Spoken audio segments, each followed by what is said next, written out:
Chapter 34. When they were gone, Elizabeth, as if intending to exasperate herself as much as possible against Mr. Darcy, chose for her employment the examination of all the letters which Jane had written to her since being in Kent.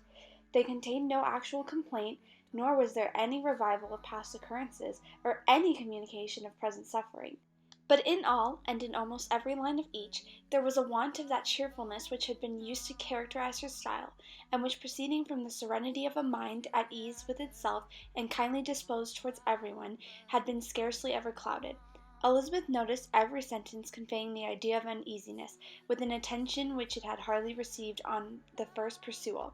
Mr. Darcy's shameful boast of what misery he had been able to inflict gave her a keener sense of her sister's sufferings. It was some consolation to think that his visit to Rosings was to end on the day after next, and a still greater that in less than a fortnight she should herself be with Jane again, and enabled to contribute to the recovery of her spirits by all that affection could do. She could not think of Darcy's leaving Kent without remembering that his cousin was to go with him, but Colonel Fitzwilliam had made it clear that he had no intentions at all, and agreeable as he was, she did not mean to be unhappy about him. While settling this point, she was suddenly roused by the sound of the doorbell, and her spirits were a little fluttered by the idea of its being Colonel Fitzwilliam himself, who had once before called late in the evening, and might now come to inquire particularly after her. But this idea was soon banished, as her spirits were very differently affected when, to her utter amazement, she saw Mr. Darcy walk into the room. In a hurried manner, he immediately began an inquiry after her health, imputing his visit to a wish of hearing that she were better. She answered him with cold civility. He sat down for a few moments, and then getting up, walked about the room. Elizabeth was surprised, but she said not a word. After a silence of several minutes, he came towards her in an agitated manner, and thus began, "In vain I have struggled. It will not do. My feelings will not be repressed. You must allow me to tell you how ardently I admire and love you." Elizabeth's astonishment was beyond expression. She stared, colored, doubted, and was silent. This he considered sufficient encouragement, and the avowal of all that he felt and had long felt for her immediately followed. He spoke well, but there were feelings besides those of the heart to be detailed, and he was not more eloquent on the subject of tenderness than of pride. His sense of her inferiority, of its being a degradation, of the family obstacles which judgment had always opposed to the inclination, were dwelt on with a warmth which seemed due to the consequence he was wounding, but was very unlikely to recommend his suit. In spite of her deeply rooted dislike, she could not be insensible to compliment of such a man's affection, and though her intentions did not vary for an instant, she was at first sorry for the pain that he was to receive, till roused to resentment by his subsequent language, she lost all compassion in anger. She tried, however, to compose herself to answer him with patience, when he should have done. When he concluded with representing to her the strength of that attachment which, in spite of all of his endeavors, he had found impossible to conquer, and with expressing his hope that it would now be rewarded by her acceptance of his hand. As he said this, she could easily see that he had no doubt of a favorable answer. He spoke with apprehension and anxiety, but his countenance expressed real security. Such a circumstance could only exasperate farther, and when he ceased, the color rose into her cheeks, and she said, "In cases such as this, it is, I believe, the established mode to express a sense of obligation for the sentiments avowed, however unequally they may be returned. It is natural that obligation should be felt, and if I could feel gratitude, I would now thank you. But I cannot. I have never desired your good opinion, and you have certainly bestowed it most unwillingly. I am sorry to have occasioned pain to anyone. It has been most unconsciously done, however, and I hope will be of short duration. The feelings of which you tell me have long prevented the acknowledgment of your regard, can have little difficulty in overcoming it after this explanation." Mr. Darcy, who was leaning against the mantelpiece with his eyes fixed on her face, seemed to catch her words with no less resentment than surprise. His complexion became pale with anger, and the disturbance of his mind was visible in every feature. He was struggling for the appearance of composure, and would not open his lips till he believed himself to have attained it. The pause was to Elizabeth's feelings dreadful. At length, in a voice of forced calmness, he said, "And this is all the reply which I am to have the honor of expecting? I might, perhaps, wish to be informed why, with so little endeavor at civility, I am thus rejected, but it is of small importance."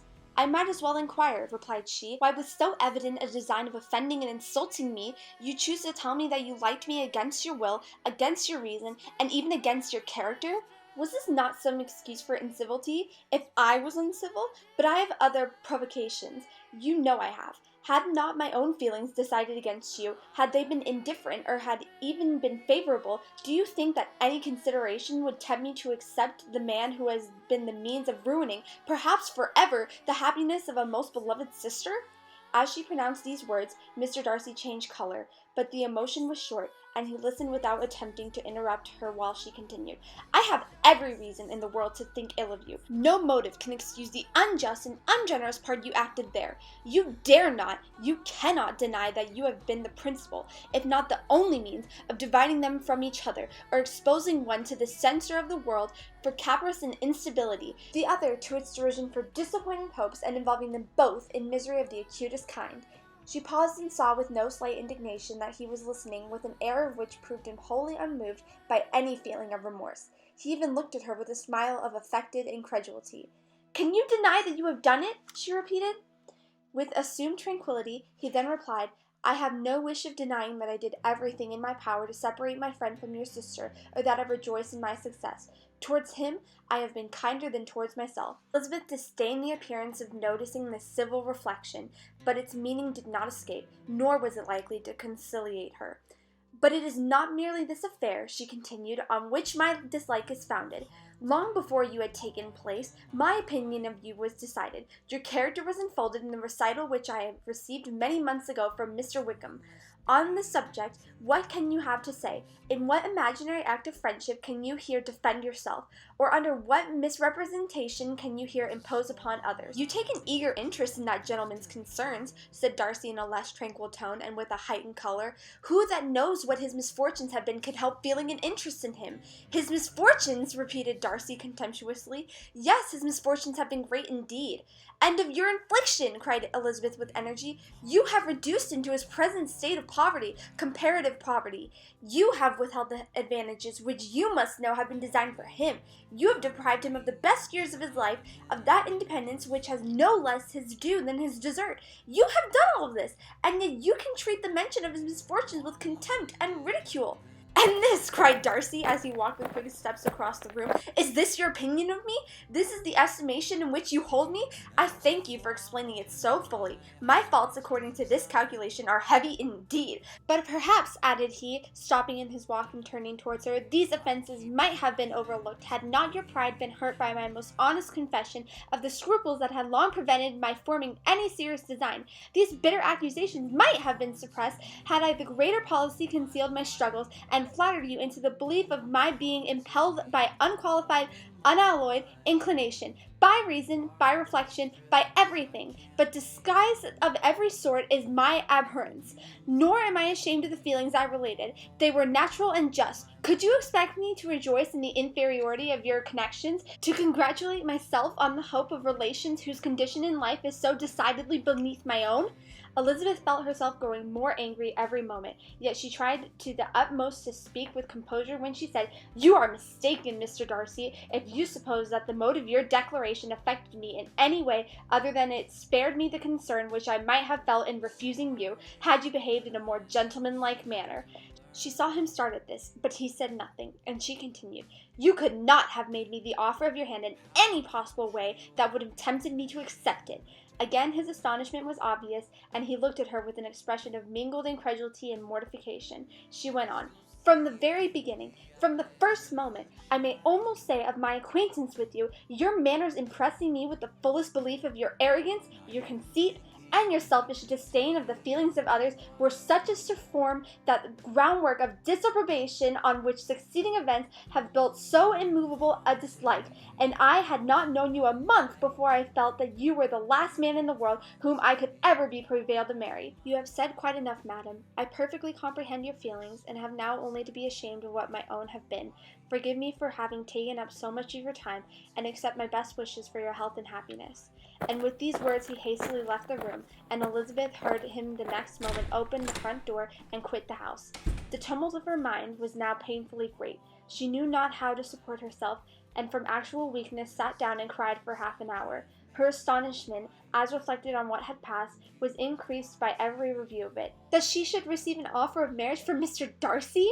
That he should have been in love with her for so many months, so much in love as to wish to marry her in spite of all the objections which made him prevent his friends marrying her sister, and which must appear at least with equal force in his own case, was most incredible. It was gratifying to have inspired unconsciously so strong an affection, but his pride, his abominable pride, his shameless avowal of what he had done with respect to Jane, his unpardonable assurance in acknowledging, though he could not justify it, an unfeeling manner in which he mentioned Mr. Wickham, his cruelty towards whom he had not attempted to deny, soon overcame the pity which the consideration of his attachment had for a moment excited. She continued in a very agitating reflections till the sound of Lady Catherine's carriage made her feel how unequal she was to encounter Charlotte's observation, and hurried away to her room.